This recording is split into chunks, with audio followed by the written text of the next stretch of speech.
পুতুল, এই তোর কোনো লজ্জা শরম নেই? তোর 100 জোড়া জুতো থাকা সত্ত্বেও তুই আবার জুতো কিনেছিস কোন সাহসে? আরে মা, সস্তা পাইছিলাম, কম দামে পাই কিনে ফেলছি। কম দামে পাইছিস? এটা তো সম্রাটের জুতা। কম দামে কত নিছে? কত নিছে? বেশি না, মাত্র 2000 টাকা। কি? 2000 টাকা তোর কাছে কম মনে আছে? আমি জানো আজকে জুতো দিয়ে পরে তোর মাথা ফাটাই দেব। এই, তোর এতগুলো জ্যাকেট, তুই তারপরে আবার জ্যাকেট কিনছিস কি জানি? টাকার কি গাছ লাগাইছিস তোর বাপ?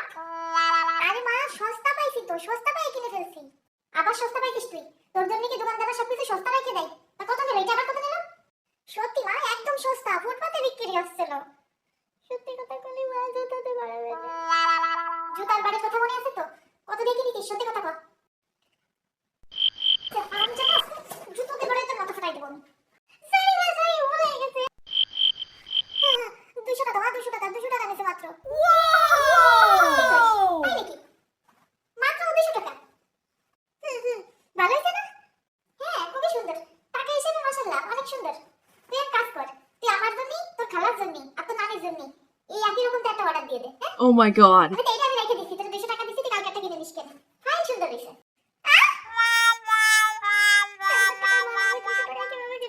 সত্যি কথা বলি তো, জুতোতে বাড়াই আমার আজকে বাইরে গেলবে না। এই তো এরকম দেখে শুনে ভালো জিনিস কিনবি কম টাকার মধ্যে। জুতার মতো জিনিস কিনলে জুতার বাড়ি খেয়ে মরে যাবি তুই আমার হাতে। এটা রেখে দিলাম।